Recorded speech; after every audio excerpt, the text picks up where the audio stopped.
What is going on, everybody? My name is Japes, and welcome to episode number 45 of my Path to Power. Thank you guys for your support on the videos yesterday. The In My Head had a bit of mixed reviews. It got more dislikes than a normal episode of Path to Power would, but it also got a ton of likes. So I probably will do that again because there were enough of you guys that said, "Yeah, Japes, we like hearing about this stuff." So I will do that for you guys. But I'll also probably try to figure out a way to include just the highlights, maybe at the end of the game or something, and say, hey, if you just want to see the highlights, skip to this point. It'll be more like a normal Path to Power, so we can keep everybody happy. We head into another match in Division 1 after being 1-0 from the In My Head episode. And this, guys, I gotta be honest, the match I had yesterday was pretty tough. Well, it was reasonably tough, but the matches that I've played today were not... They really weren't as difficult as I thought they were going to be. Obviously, a little bit of a smart pass across goal there in the 45th minute, taking that 2-goal lead. It is ever important to get a 2-goal lead in FIFA. If you have the opportunity to get it, take it.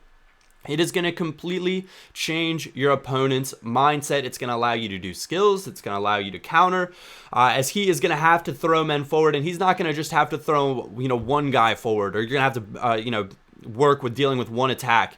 He's going to try to do it over and over and over again, and things just like this will happen. He's going to press up too high, and a little chipped through ball will work like a charm. Lucas Podolski there, 3 goals already in this match. Absolutely incredible stuff. Stealing it away, Yaya Toure is a bit of a beast on this game, and it falls to Podolski, who finishes it brilliantly with his right foot in the 66th minute. 4 goals for the German Arsenal man, and he is an absolute tank on this game, guys.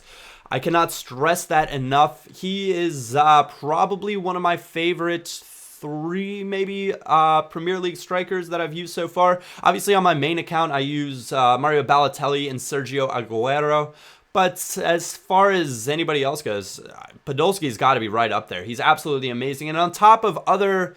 Well, I'm, on the topic, I guess, of Arsenal players and stuff. I have Giroud playing my right center back. Guys, I mentioned this briefly in my head episode yesterday. I look at 2 stats for defensive players, or center backs, when I'm picking them.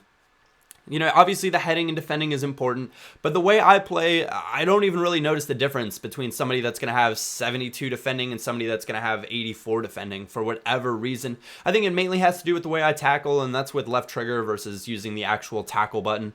But I look at a defender's pace, and this is, mind you, this is playing in a 3-back. I look at the defender's pace, and I look at their height. Now, Giroud stands 6'4" and has over 75 pace. That's a win. David Luiz, over 75 pace, stands 6'2". That's a win. I think Mbia is also over. I know he's over 75 pace, but I think he's also over 6'2". That is a win, and that makes those 3 guys at the back an absolute handful. Obviously, we could get Kabul in there, but basically, guys, there's really no need to spend the coins on Kabul at this point because this defense has been stellar. We've allowed 1 goal in 3 games that we played, which is pretty darn strong. Joe Hart is obviously a beast, and Eden Hazard's quick little steps, no skill move needed, using just the left stick with him is absolutely ridiculous. His ball control is off the charts, and his quick acceleration out of his cuts makes him beyond a handful for the defense to deal with.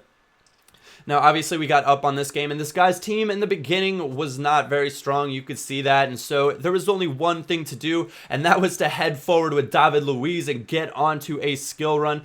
Get a little bit lucky to manage to keep possession here, and I saw a comment that said, Japes, you keep using those...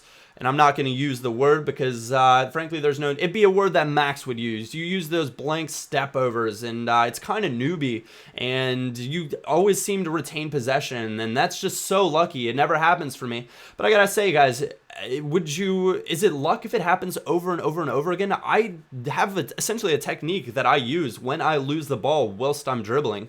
And you guys might say, yeah, that's ridiculous. I don't believe you at all, but it's just one of those things that it works for me, and I always seem to manage to retain possession, and that's something that I'll share with you guys in a further episode. But Van RVP, our Pac-Man, from a few episodes ago, 88th minute, seals the deal for us, closes this game out 6-0, 10-0 combined for the 2 games on the episode. If you guys did enjoy this episode of Path to Power, a thumbs up or like is always greatly appreciated. Stay tuned. The live stream will be starting up probably sometime around 2:30 Eastern Standard Time or 5:30 GMT.